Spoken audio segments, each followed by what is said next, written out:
This is the queen of the NFT, Swam Seat on the red corner. And this is Carlos Diaz on the blue corner. Heavyweight champion of the world. Guys, we're not here for nothing, you know. We are here to talk about communities and to talk about NFT, but not bullshit, okay? Swam, thank you so much for being here. Thank you so much. Just a small history before we begin. I will be emotional a bit. I met this girl 2 months ago in Cannes Lions. Okay, Cannes Lions is the best business event worldwide. I just said worldwide. In the same week, you have NFT NYC. And Gary Vaynerchuk and Paris Hilton preferred Cannes Lions rather than NFT NYC. It says something. And this girl was here. She moderated the panel in the Palais des Festivals between Paris and Gary. It says something, isn't it? And we met in Female Quotient, one of the best places in the world for me for safe space for women, because we are talking about women now, not about fucking white male like me, okay? So, I met this girl, she's amazing. Thank you so much, Swan. Thank you so much, NFT Biarritz. Thank you so much, everybody in this area. I just want to present you a little bit. You too, you're amazing. Swam is the queen of NFTs and Clubhouse. She has more than 4 million followers in Clubhouse. When she pushes the live button, she has like thousands of people showing in and talks about NFTs with her, such as huge, as you know. It's super hard to do that. Can you present you a little bit? Sure. Thanks for having me, and hello, NFT Biarritz. I was in the corporate world my whole life. I was the head of digital marketing for Nike, Revlon, Estee Lauder, so it's a little weird I ended up in Web3. But when I left corporate, as Remy said, I showed up on Clubhouse, apparently did pretty well on it, and accidentally became a creator. And as you guys know, if you were in that Clubhouse journey about 1.5 years ago, they had a moment of adoption on Clubhouse, so I fell into Web3 because so much of Web3 is about community, it's about marketing, it's about strategy. So I've had the honor of working with Bored Apes and Adidas on their launch for their Twitter Spaces, worked with Edward Snowden and Platon's launch, interviewed Paris Hilton and Mayweather on their launches, worked behind the scenes with Cool Cats, Boss Beauties, BFF. I've been really honored to work in some of these communities, so now I live in Web3 as an educator, advisor, and investor. You're amazing, thank you so much. And I would like to present also Carlos. Carlos, I have a small story also. I met these guys. Oh my God. That's what I said. I'm worried now. He knows me too much. I met these guys 20 years ago in Limoges. Limoges! Okay, guys? The center of the world. He lives in Silicon Valley now, and he knows that Limoges is the center of the world. Yeah, of course. These guys with his brother Manuel and Carlos Diaz, just built Group Reflect at that time. I remembered it was a small web agency, too small, in the Silicon Valley of Limoges, as would say. Oh my God. Yeah, that was a long time ago. So sorry. And I remember, that was a long time ago. And you know why I remember you that time, Carlos, and you didn't meet me at that time? Because I worked in a call center just in the same building. And it was a super small building. They were like 10 maybe, and we were 20. We were bigger than them. And now Manuel, his brother, has like Imakina. It's not Group Reflect anymore. And it's like maybe 2,000 or more people around the world, something like that. Work for them. Yeah. And Carlos moved to Silicon. Sorry, and I will give you the speak. Sorry, I speak too much. But I would like to present you the best way, you know, and my way. And this guy is amazing. Why? Because he knows everything about Web 1, Web 2, and Web 3. And to be honest, he knows much more than me, and it's difficult. I don't want to say I'm the best, blah, blah, blah. I don't care. But I made my first website in 1994, 4 years before Google, and it's true, and I can show you it. But these guys know much than me, so it sounds crazy. And I love this guy. Thank you, Carlos. Can you present you better? No, it's great. Thank you so much. I'm very happy to be with you guys. I would have loved, to be with you in Biarritz. I love France, you know that, but I had to go back to San Francisco. And actually, right now, I'm not in San Francisco. This is not my room. This is not my apartment. I'm in Dallas, right now. There is a conference here in Dallas, Texas, and I couldn't join you in Biarritz. So yes, I'm very happy to be with you because yeah, you said something very interesting. I started my career in tech. My God, 25 years ago, something like that. I experienced, the Web one was in 90. I started in 95, creating this digital agency that eventually became public in 2006, and became, what we know today, like Imakina, that is a huge digital agency in Europe that we just sold, a few months ago. So we're very happy. Finally, I could make some money with this company. But I experienced, the Web one, with this digital agency, and then after I created Blue Kiwi Software, that was the first software as a service player in France, and I experienced, the Web two, and I was about to retire.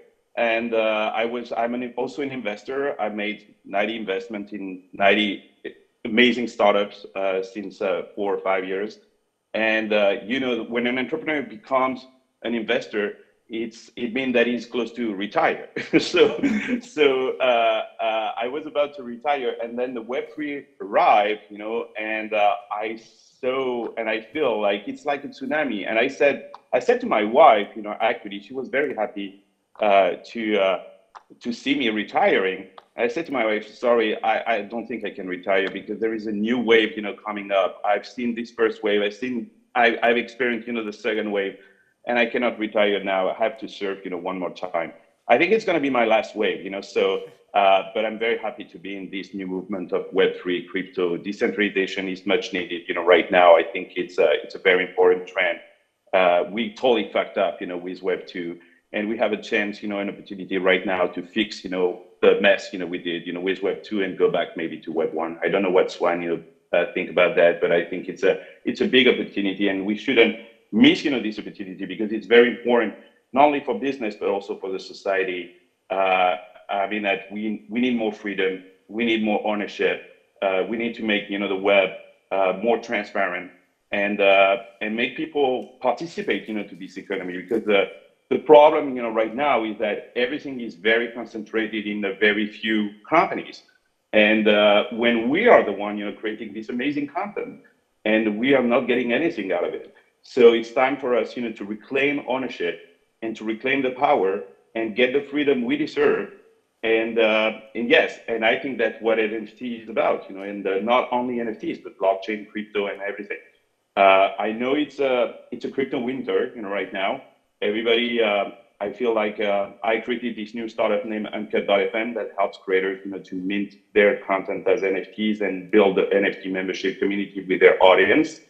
But I feel a little bit like I opened a sex shop in Pakistan, right now, because everybody is looking at me. A few months ago, I was a rock star, everybody was wanting to throw money in my company. And now, because of this crypto winter, it looks like, yeah, it's a tough moment.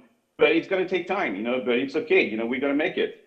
Yeah, definitely. Thank you so much, Carlos, for this long introduction. I love you. I love you. No, don't worry. Just kidding. Swam, I have a question for you to begin this amazing session about community, about inclusivity, because we want to talk about that, as you know. I'm an ally for that, as you know.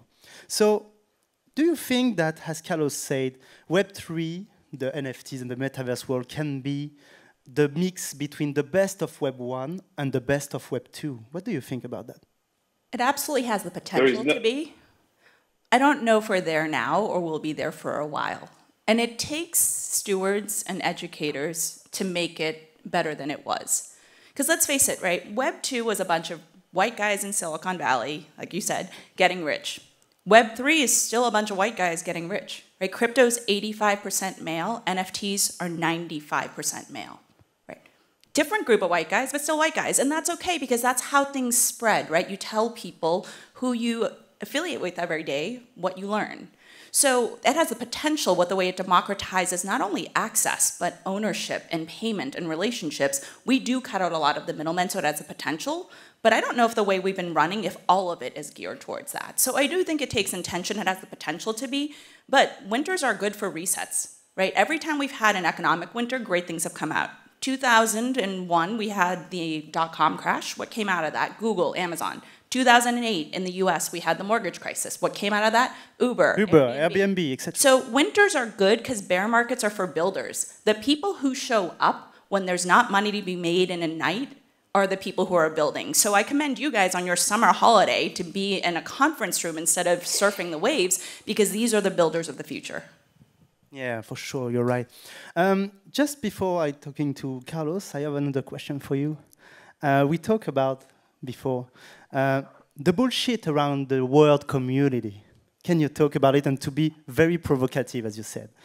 Yeah, I mean, I came from the States to do this talk, and I told Remy, we're not going to spew what everyone keeps screaming at the start of the Twitter spaces. Let's have real talk. Community is important. There's no doubt about it. But I think we sometimes plug that in when we don't have an answer for something. We say it's about community. So thinking back, if you think of, like, there's a casino in this town, right? Have you guys seen a craps table, right? Everyone's putting money on the come and everyone's cheering and everyone's on the same team. And if you're all winning together and making money together, it feels like a community, right? Until someone rolls a 7 and you crap out. That feels like a community, but it may not be. So what I encourage us to do in this time of a bear, as we look at some of the projects and NFTs in our wallet that we're holding, what are the foundations of community? Because sometimes it happens organically, it's magic, but a lot of times if you look at brands like Nike and Revlon, they're built over lots of time.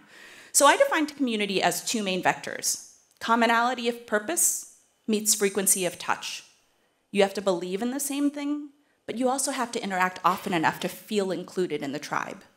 So let me give you a couple examples. In the US, a few years ago, we had something called the Women's March. Groups formed all over the country, all galvanized around a cause of women's rights. But it happened and then it was gone. So that would be a movement to me, but not an ongoing community. Take a flip example, Instagram, Twitter. How often do we open those every day? 20 times a day? But I'd argue that those are platforms and not communities, because there's sub-communities in there. If you're on Instagram, you could care about travel or food or NFTs. But it's a platform. You don't go to Instagram's Instagram page to see what Instagram thinks that day. That's not a community, that's a platform. So if you want to build community in your project, you have to have enough of what people believe in together beyond winning at the craps table together, but you also have to have intentional intersections and interactions to feel like you belong. And the interesting thing about Web3 that's different than even Web 2 communities is it now has to be interactive and participatory. When we own an NFT, we're a little entitled. We're like an angry mob asking when moon, when roadmap, but we're shareholders, right? We're shareholders and community members. So if you go about doing an NFT project that's meant to be community driven, but you don't let the community participate or collaborate, then you just became a broadcast. You might as well put a Super Bowl ad up. So I love community. It is so real. It's like gravity. You can't measure it. You don't know how to define it, but you know it's there. But in times of bear markets, when community feels a little weak, put those 2 practices, and I would argue the third one, of participation, into place. Really be intentional about what are those values, what are the points of intersection, and that's how you get people to come back. Thank you, Swan. It's amazing, as usual. Carlos, I have a question for you. I know that you're both in NFT Now Top Community Builders of 2022. And I would like to ask you something about that, Carlos. What do you think about that? Why you are in this ranking? I don't know. I don't know. And to be very honest, I don't give a shit. So I don't care about rankings and stuff like that. Like Swan said, it's time right now to build. It's I try to focus on working on Cat.fm right now, because it's I think that we need tools. We need infrastructure. To make Web3 global and make people embrace this revolution. I think that one thing that Juan said before that is very important. I think she's right. Community is very important right now. I think we don't have the same definition of community in the U.S. and here in France. Interesting. Can you talk about that? Yeah. Yeah, I think that for US people, community is just a group of people. I mean, it's what it is. They call community a group of people. I got a community here in the US because my daughters are playing soccer, so that's a community. All the parents, all the players, everybody involved into the same activity, doing the same thing. They call that a community. I mean, my neighbors are a community also as well. So we don't have this definition in France. And I think what is very interesting, but American people are very good at building communities and they know how to do that. I think that the best definition of a community is a group of people that are helping each other. That's really what is a community. It's not just a status or something like that. It's really, I think, and we need also to make a big difference in between what is a community and what is a network. A community is by definition open. And your role inside the community is going to depend on the value you bring to this community. A network or a mob, depends how you want to call it, But a network is by definition closed, okay? And it's very difficult to enter, a network. But when you are in, you're not going to get out. And it doesn't really matter, the value you bring inside the network. You're in, okay? You're part of the Stanford network or the Silicon Valley network. And that's, by the way, the problem of not having women in Silicon Valley or more women represented, in Web3 is because I think that even if Web3 is saying that they are building community, the reality is that they are building networks. They're not building communities. They're not.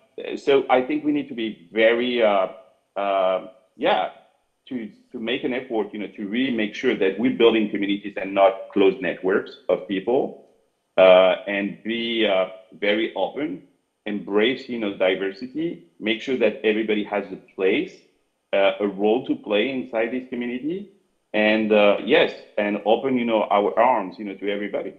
And I don't think we are doing a great job, with that, right now. It's too nerdy, right now. The blockchain stuff is too nerdy. I remember, Web 1 was kind of the same. People are telling me, yeah, I don't understand this NFT, blockchain, crypto, whatever you are calling, these new terms and stuff like that. It was exactly the same at the beginning of the web, when I was talking about SSL, DNS, HTTP. ICP. Nobody was understanding, that. So I think we need to remember, all the mistakes we did at the beginning of the web and not try to repeat, these mistakes, with Web3.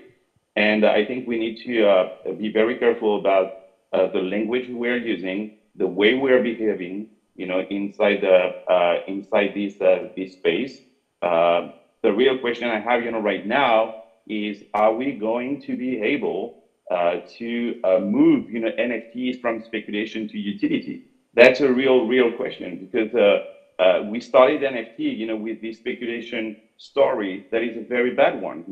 For me, the blockchain hasn't been invented, to make us richer. Never. I mean, the blockchain was invented to make us, to set us free, to create freedom. That was the blockchain was invented for. And I think we started, the story of NFTs and blockchain and Web3 the very wrong way. And we need to fix that. And that's very cool, that we are in the winter, because it's some sort of a reset. And it's very important that we reset, this space the right way.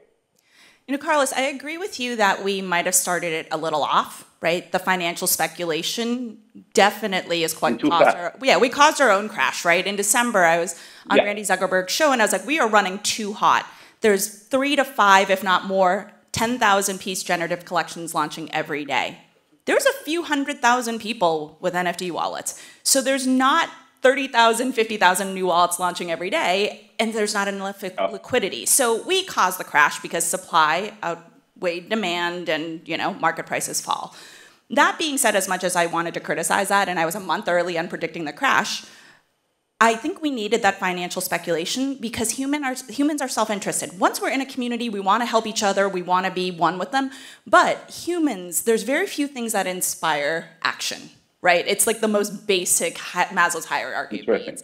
And so the financial speculation, as much as it caused this crash, which I think was cyclical anyway, we might have needed that to get that adoption layer in. If there wasn't financial upside, no one would be sitting in a clubhouse making ape noises. Right? So maybe we needed that for this phase, and maybe this next phase is about education. It's more use cases outside of collecting speculative art and imagery, and it's actually interweaving it into real life. But as much as we hated that, I think we needed it because there's no way I would have said 80% of those people would have entered.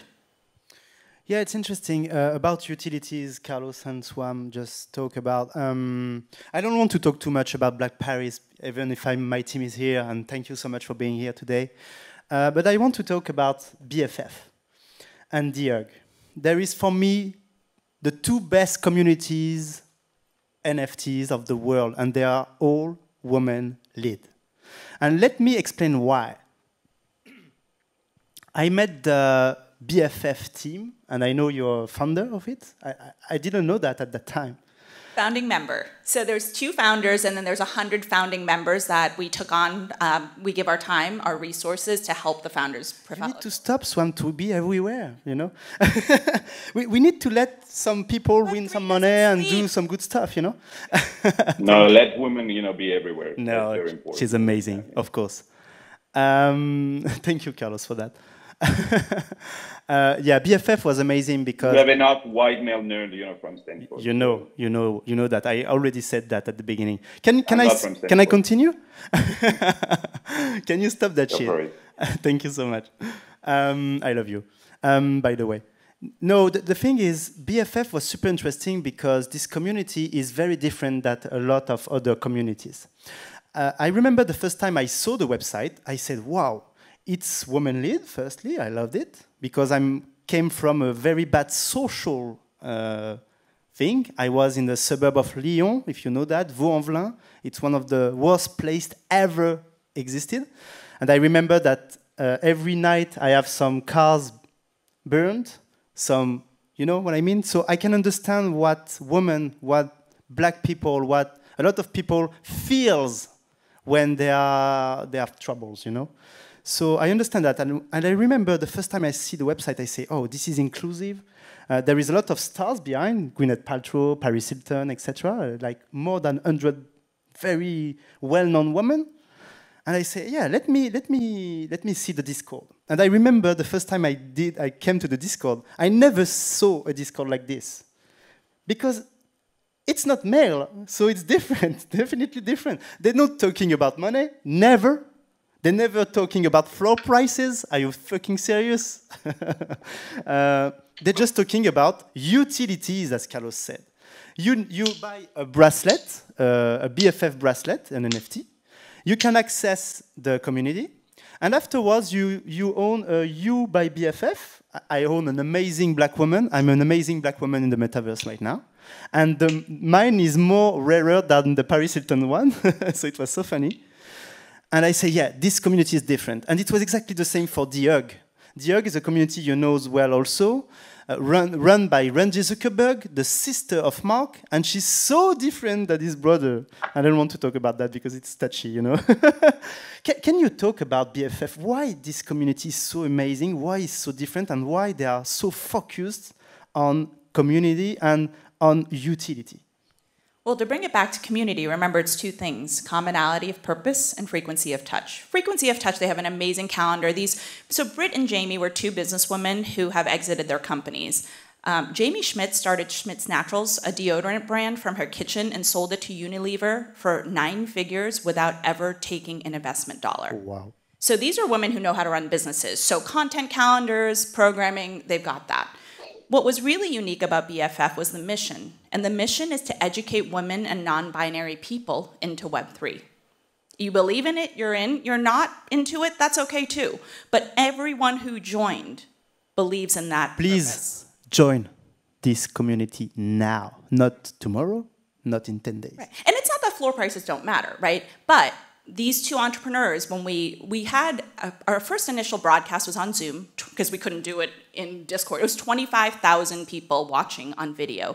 And each one of the founding members took a different thing to define, and we explained in layperson's terms what that term in Web3 meant. And then out of those 25,000 people, 7,000 were randomly selected to receive a free airdrop of a bracelet. Then the 100 founding members, we each got our bracelet, and we each got a second one, and that was to gift. You can't sell, you can't keep, gift it to someone you believe in. So mine actually went to Paris, which is how she ended up in the community. Amazing. And the entire, that floor price I think got up to 0.8. It was a free NFT, and the two founders covered the gas prices. They paid $1 million out of pocket to mint 7,000 NFTs, because that's how much we believe in the future. Each one of the founding 100 members, and yes, you mentioned it's Paris, it's Gwyneth Paltrow, Tyra Banks, Mila Kunis, but also Ariel Wengroff from Ledger and the Ledger teams here, Unstoppable Domains. Like, so many amazing Web3 companies have all signed up, and we all give. None of us take a single dollar. We give our time, we give our resources, we give our network. Because if you want Web3 to be diverse, which I think it makes it better, you have to put in the work, put your money where your mouth is. And if you don't do it because it's the right thing to do it out of self-preservation, because if all we do is sell NFTs to ourselves, this whole thing's gonna implode. Without mass adoption, without this actually being a currency, without it being asset exchange and ownership, this whole thing just becomes a fun little game. Yeah, and I would like to thank the BFF community, because we did a Twitter space 2 days ago with the Black Paris team, and it was, to be honest, the best Twitter space I ever attended. And I attended 3 Twitter space a week. Thomas can say it. And he said I'm too crazy because I'm in Twitter space like 20 hours a day. No, I exaggerate, but you know. So, Carlos. Yeah. You're still here. I would like to talk about your amazing podcast first, and your amazing platform who helped podcasts to enter the NFT and Web3 space. Can you explain a little bit what's going on in this amazing thing and why you are doing that? And I'm pretty sure it's not your last move. I hope it's my last move. I just need, 50 million more, and that's okay, I can retire. Yeah, no, but I'm a podcaster, like you said. I've got this podcast, Silicon Carne. I know that there is people from my community in the room, with you today. Please raise your hand, amigos. Please show us that you're here. And yes, I have this podcast, and as a podcaster, I always been very frustrated because I don't know my audience. I don't know who is listening. I don't have any clue. Yeah, I know I have some numbers. This platform gave me numbers, every month on how many downloads did I have, with Silicon Carne, and Silicon Carne is doing very well. There's something like 20,000 downloads a month or something like that, which is great. But who are these people? I don't know who are these people. I have no way with a podcast to create a community around, my content. It's a very one-way street. Podcast is a one-way street. So I had this frustration, and I thought to myself that maybe Web3 can help, with that. So what I started to do with Silicon Carne, I started minting NFTs for my community and say to them, so the first NFT I did was I minted, the first 2 minutes of the very first episode. That was 4 years ago. And I said to my audience, I said that on my podcast, listen, now you can become the owner. I minted, 80 copies of these first 2 minutes of the show. Now you can become the owner of the first 2 minutes of the very first episode. And my community reacted right away. I sold out, these 2 first minutes. It was crazy. Just a few hours. Yeah. And I started to think to myself, wow, that's interesting. Now, and because I did that, with my platform and Cut.fm, and every time I was selling, these NFTs, I started to connect, with these people. So these first 80 people, then I started to mint, more and more content. I finally decided to mint every single one of my episodes. Of course, you can listen to my episode everywhere. You don't need to have the NFT to listen to the episode. But now you can own, the episode. I created a role, inside my community that I call the official guardians. So you can become the official guardian of one of my episodes. And if you buy the NFT, the episode of this podcast is going to be minted, but also stored on our web eternally because you bought the NFT. So then I started to see my community buying, every single one of my episodes, even if they didn't need, to buy NFT, to listen to my content. And I thought that was interesting. And I did more and more of that. And in the last 4 months, I minted something like 250 NFTs all sold out. I was really pissed, because I was hearing that NFTs is shit, so I decided to mint a piece of shit, as an NFT, and I made a very nice, 3D movie, around a piece of shit, and I sold out, this piece of shit, in 3 minutes and 17 seconds, for $500.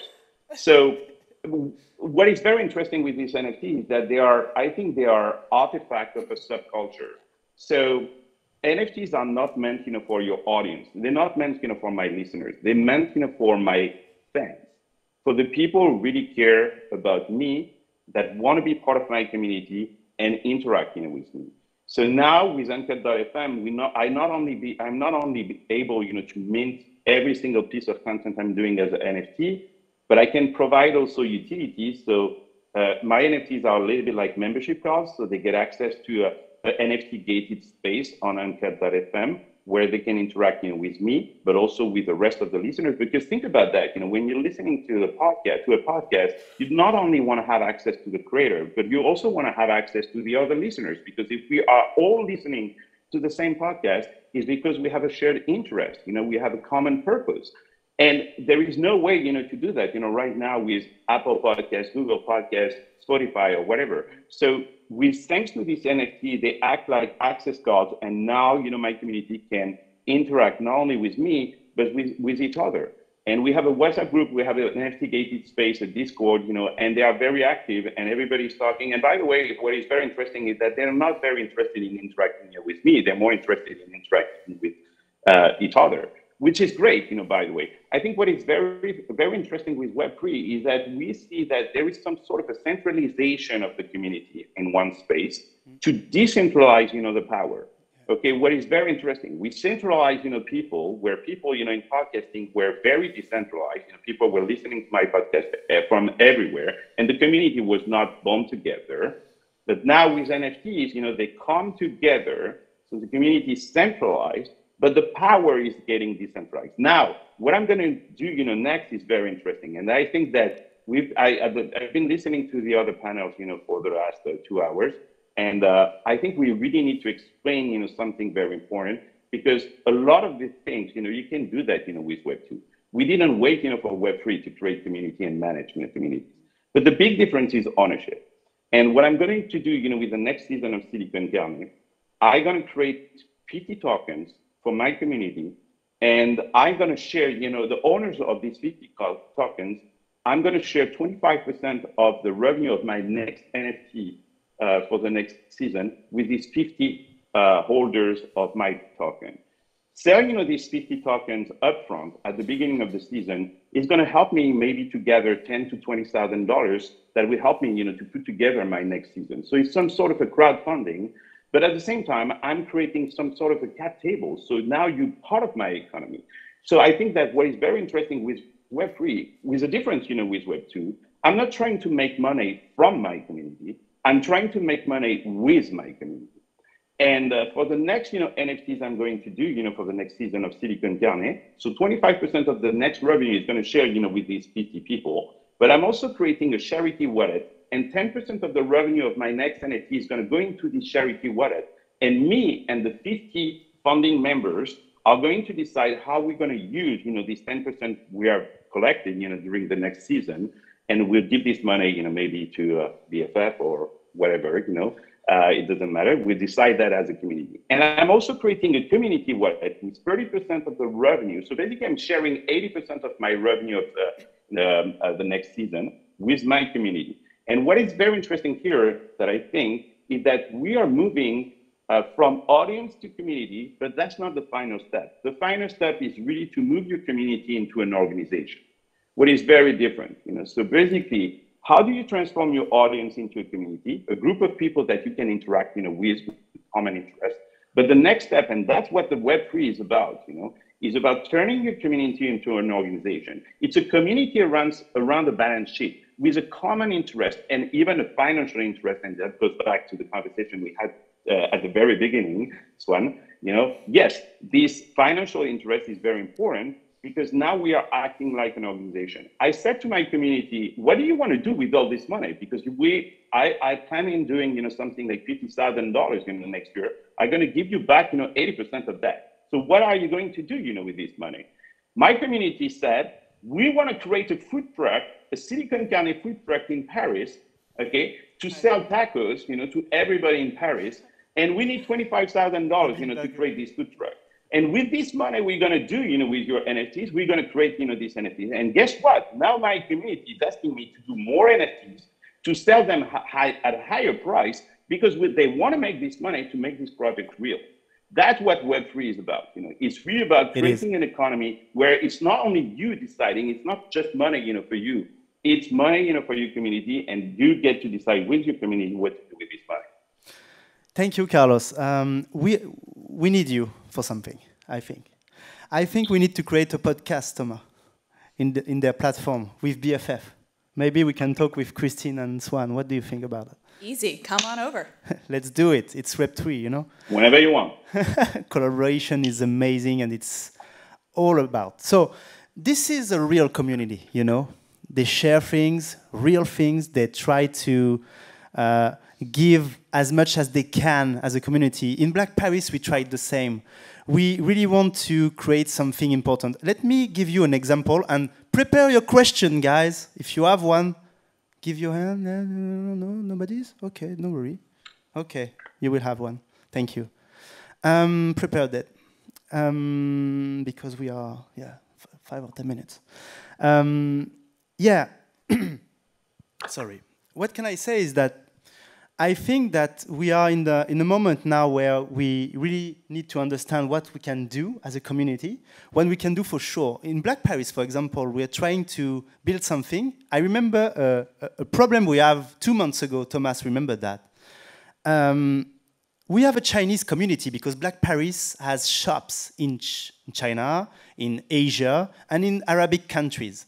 We just have our first, it's Black Paris, and we have our first European shops just recently in Marbella.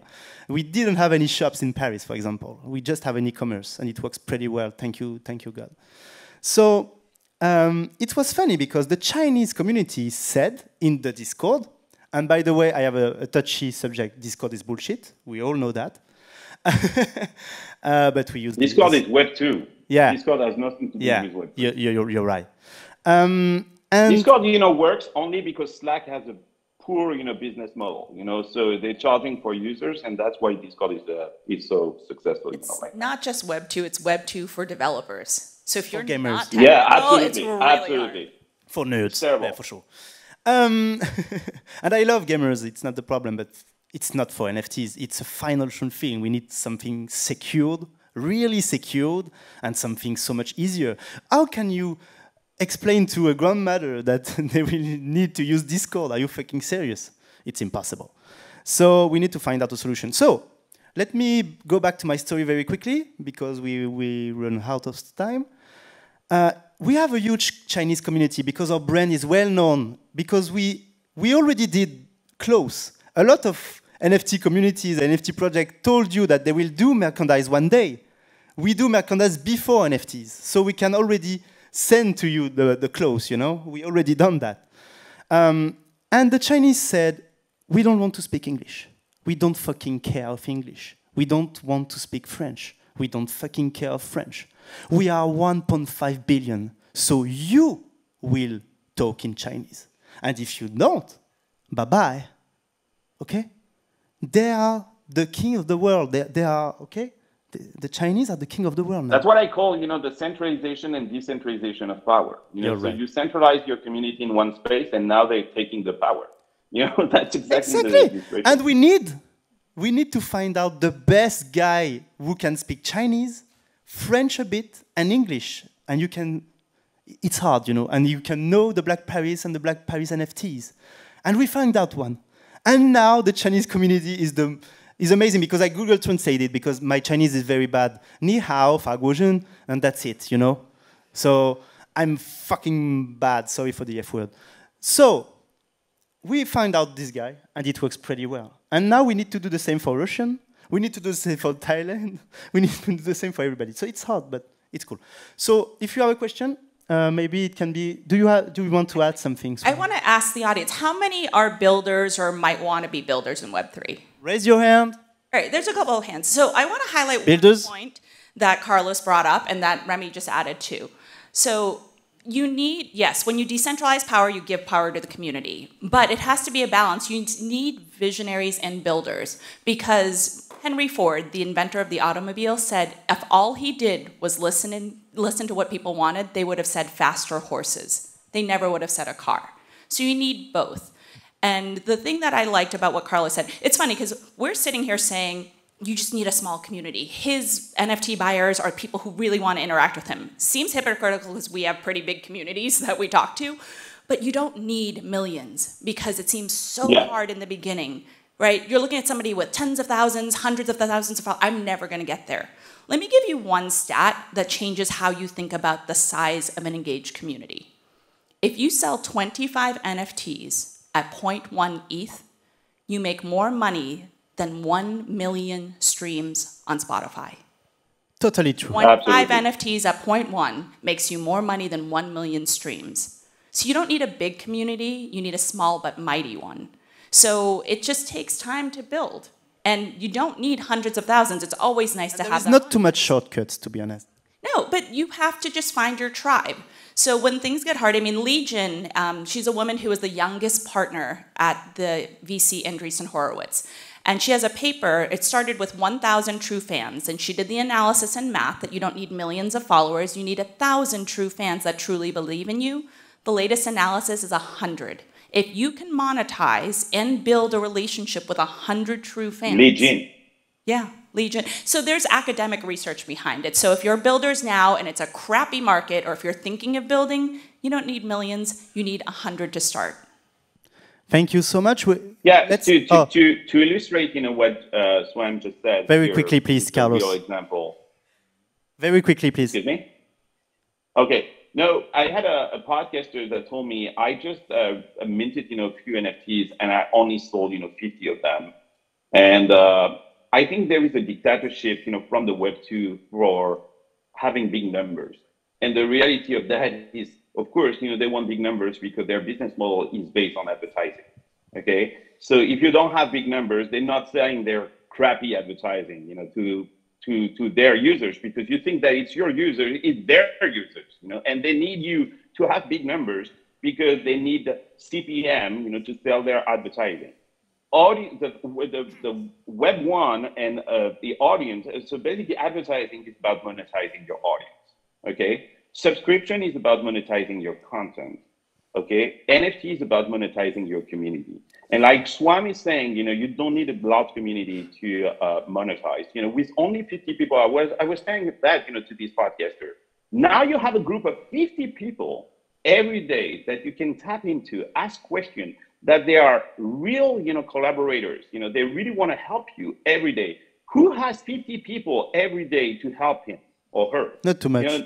It's a gift. I mean, it's a gift. You don't need millions of people. Millions of people who don't care about you, who care about that? So let's stop this dictatorship from the Web 2 platforms of trying to have the biggest number ever. We don't care about that anymore. Yeah, you're right. Sorry, we really need to add questions. Yeah, thank you so much, Carlos and Swan. You're amazing. I'm so glad that we are here today in Biarritz. I have a question. Yeah. This is a question for both of you, Swan and Carlos. What's your latest NFT investment? It's about to. Oh, go ahead. No. Go ahead. You first. G Money has an incredible community called Admit One, and I was lucky enough to be one of the minters of that. And one I'm about to go mint tonight, he did a collaboration with Justin Aversano of Twin Flames, and they have a drop coming out, and that's one I'm about to put in my wallet. And I haven't minted for a little bit. I've taken a break, so this is exciting. Carlos? The NFT I'm most excited about, right now, I had a chance, to be part of this community, is Pool Suite. I don't know if you know Pool Suite, Swam. Pool Suite. Yeah, and it's amazing, what's going on, with this community, right now. So it's I bought, this NFT. I minted this NFT was $2,700, something like that. a few months ago. And what these guys are doing, it was a very secret project, with a very nice aesthetics. I think that I decided to mint, this NFT because of the aesthetics of the NFT, mainly first. But they sold, 10,000 executive membership card, full suite, executive membership card. And apparently what they are doing, they are buying a manor in the Caribbean, a hotel, in the Caribbean. And of course, now I'm one of the 10,000 owners of this manor in the Caribbean, and they're going to create a DAO, of course, a decentralized autonomous organization, and you're going to get to decide what furniture do you want, in this manor, in the Caribbean. And of course, you're going to need, the NFT to book a room, in this manor. And it's a great community of people, So that's one of the NFT I'm most excited about, right now. Thank you, Carlos. We really are out of time. If you want to see mine, you go to remib.eth, and you will have information on OpenSea. I have a lot of new, recent NFTs. All are women-led, because as I said to Swan, and she knows that, I think it's super important to put your money where your mouth is. You know what I mean? So for me, it's super important to support the women and all the diverse people. Thank you so much for this amazing event. I'm so glad. I'm still doesn't believe it. So Swam, you are amazing. Thank you so much. I don't want to be emotional. I will leave this room very soon after the show. Add something very quick because we need to leave. Very quick. Two sentences. Very quick. Thank you, Remy, for being an incredible moderator and community builder.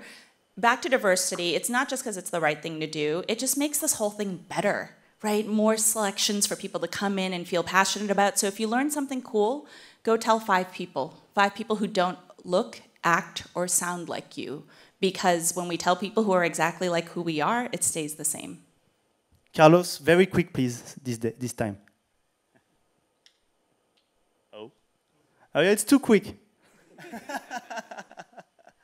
Yeah, sorry, I think I cut, I think is that my turn, right now? Yeah, you're right. Can you add a very quick, because we are out of time, very quick last sentence? Thank you. Je vais le dire en français. Merci à tous. Merci de m'avoir invité et vous me manquez vraiment, en fait, et je vous aime beaucoup. Ciao, bisous. I was supposed to learn French, you didn't tell me. She just said that he misses everybody here. He wants to come back to France. He knows that France is the best country in the world, for sure, for everything, for business, for wine. Yeah, the only mistake we did is to give this country to French people. Otherwise, it's the best country in the world. Yes. No, I'm not okay with that. I'm not okay with that. There is good French and bad French, like everybody. So thank you so much. It was amazing. Bye-bye. You're amazing. Thank you so much. Let's get ready to rumble for the next ones. Thank you so much.